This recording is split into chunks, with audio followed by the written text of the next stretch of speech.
जब भी भारत के संविधान की बात होती है तो क्या ख्याल आता है? शायद एक बहुत मोटी, भारी भरकम और मुश्किल सी कानूनी किताब का। लेकिन क्या हो अगर ये कहा जाए कि ये सिर्फ कानूनों का एक कलेक्शन नहीं, बल्कि हाथ से बनाई गई एक बेशकीमती कलाकृति है। चलिए, आज इसी की कहानी को जरा और करीब से समझते हैं। हाँ, बिल्कुल। ज्यादातर लोगों के जहन में यही तस्वीर बनती है। एक बहुत बड़ी, भारी सी लीगल बुक, जिसके नियम कायदे समझना आम इंसान के बस की बात नहीं। पर क्या सच में ये सिर्फ कानूनों का एक सूखा, बेजान सा दस्तावेज है, या फिर इसके पन्नों में इससे कहीं ज्यादा कुछ छिपा हुआ है? यकीन करना शायद थोड़ा मुश्किल हो, लेकिन भारत का जो ओरिजिनल संविधान है, वो टाइप नहीं किया गया था। उसे बड़ी ही खूबसूरती से हाथ से लिखा गया था।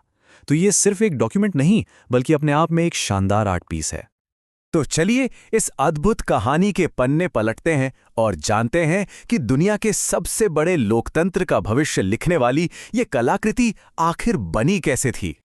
इस ऐतिहासिक दस्तावेज को अपनी लिखावट से संवारने की जिम्मेदारी एक माहिर कैलीग्राफर को दी गई, जिनका नाम था प्रेम बिहारी नारायण रायजादा। जब उस वक्त के प्रधानमंत्री जवाहरलाल नेहरू उनके पास ये प्रस्ताव लेकर गए, तो पता है रायजादा ने सरकार के सामने क्या शर्त रखी? एक ऐसी शर्त जिसे सुनकर सब हैरान रह गए। इस महान काम को पूरा करने में उन्हें पूरे 6 महीने लगे। दिन रात एक करके उन्होंने इसे लिखा। इस दौरान उन्होंने इंग्लैंड से मंगवाई गई एक दो नहीं, बल्कि 303 खास पेन निबों का इस्तेमाल किया। और जो सबसे अविश्वसनीय बात है, वो ये कि रायजादा ने इस काम के लिए एक भी पैसा लेने से साफ इनकार कर दिया। जीरो, कुछ भी नहीं लिया। तो फिर उनकी शर्त क्या थी? उनकी शर्त बस इतनी सी थी कि संविधान के हर पन्ने पर वो अपना नाम लिखेंगे और सबसे आखिरी पन्ने पर अपने नाम के साथ अपने दादा का नाम भी। ये शर्त मान ली गई और आज भी ओरिजिनल कॉपी के हर पन्ने पर इटैलिक में प्रेम लिखा हुआ मिलता है। ये उनके लिए कोई नौकरी नहीं थी, एक इबादत जैसा था। लेकिन ये कलाकारी सिर्फ लिखावट तक ही सीमित नहीं थी। यहीं पर एंट्री होती है शांति निकेतन के कलाकारों की, जिन्हें लीड कर रहे थे महान कलाकार नंदलाल बोस।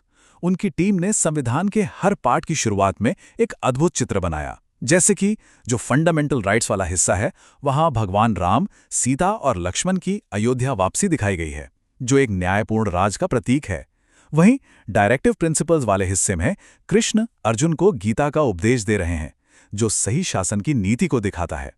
ये बताता है कि हमारे संविधान निर्माता सिर्फ कानून नहीं, बल्कि भारत की सांस्कृतिक विरासत को भी कितनी अहमियत देते थे। संविधान के इस खूबसूरत शरीर को समझने के बाद अब बात करते हैं इसकी आत्मा की। वो आत्मा जो इसकी प्रस्तावना यानी प्रियम्बल में बसते हैं। इसकी शुरुआत ही इन दमदार शब्दों से होती है, हम भारत के लोग। ये सिर्फ कुछ शब्द नहीं है, ये एक बहुत बड़ी घोषणा है।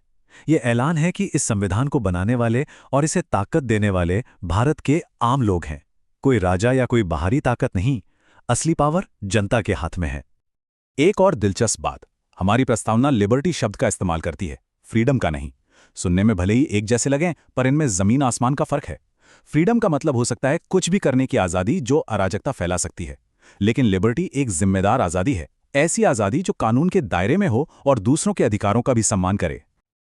और ठीक इसी तरह एकता और अखंडता शब्दों को भी बहुत सोच समझकर चुना गया। एकता एक मनोवैज्ञानिक एहसास है, एक कल्चरल फीलिंग जो हमें एक दूसरे से जोड़ती है। ये दिलों का कनेक्शन है। वहीं अखंडता एक ज्योग्राफिकल सच्चाई है, जिसका मतलब है कि भारत की जमीन को तोड़ा नहीं जा सकता। तो एक तरफ आत्मा को जोड़ने की बात है, तो दूसरी तरफ देश की सीमाओं की रक्षा। और हाँ, हमारी प्रस्तावना हमेशा से ऐसी नहीं थी जैसी आज है। 1976 में 42वें संशोधन के जरिए इसमें 3 बहुत महत्वपूर्ण शब्द जोड़े गए, समाजवादी, पंथनिरपेक्ष और अखंडता। ये बदलाव क्यों जरूरी है? क्योंकि ये दिखाता है कि हमारा संविधान कोई पत्थर की लकीर नहीं है, बल्कि एक जीता जागता दस्तावेज है, जो वक्त और देश की जरूरतों के हिसाब से खुद को बदलता है। प्रस्तावना से संविधान की आत्मा को समझने के बाद अब आते हैं उसके दिल की धड़कन पर। वो हिस्सा जो सीधे सीधे हम सबकी जिंदगी को छूता है, मौलिक अधिकार और राज्य के नीति निर्देशक सिद्धांत। इन्हें समझने का सबसे आसान तरीका है इन 2 मेटाफर्स को समझना। मौलिक अधिकार यानी फंडामेंटल राइट्स हम नागरिकों के लिए एक ढाल की तरह हैं।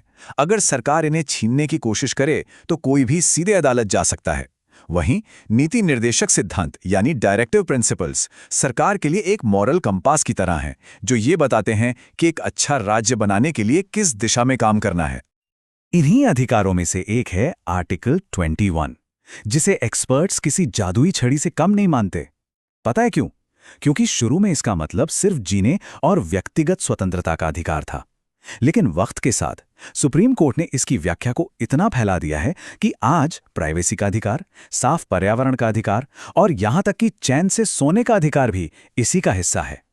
ये बताता है कि संविधान की नज़र में जीने का मतलब सिर्फ सांस लेना नहीं, बल्कि सम्मान के साथ जीना है। लेकिन सवाल ये उठता है कि इन अधिकारों की रक्षा कौन करेगा? इसके लिए संविधान में एक सेफ्टी वॉल्व दिया गया है, आर्टिकल 32। डॉक्टर अंबेडकर ने इसे यूं ही संविधान का दिल और आत्मा नहीं कहा था।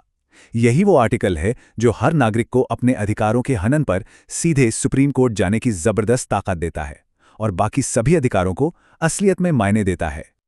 तो हमने संविधान की कला, आत्मा और दिल को समझा, लेकिन ये पूरी मशीनरी आखिर काम कैसे करती है? चलिए शासन के इस ढांचे की कुछ अनोखी बातों पर भी एक नज़र डाल लेते हैं। न्यायपालिका को संविधान का गार्डियन कहा जाता है और उसकी सबसे बड़ी शक्तियों में से एक छिपी है आर्टिकल 129 में, जो सुप्रीम कोर्ट को कोर्ट ऑफ रिकॉर्ड का दर्जा देता है।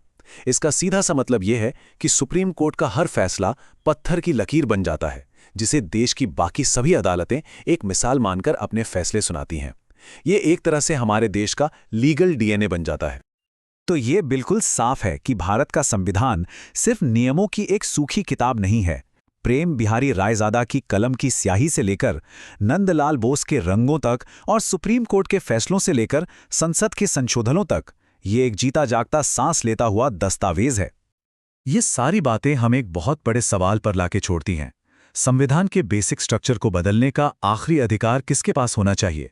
जनता की चुनी हुई संसद के पास या फिर संविधान की व्याख्या करने वाली न्यायपालिका के पास? ये एक ऐसी बहस है जिसका जवाब आज भी तलाशा जा रहा है और शायद यही इस जीवंत दस्तावेज की सबसे बड़ी खूबसूरती है।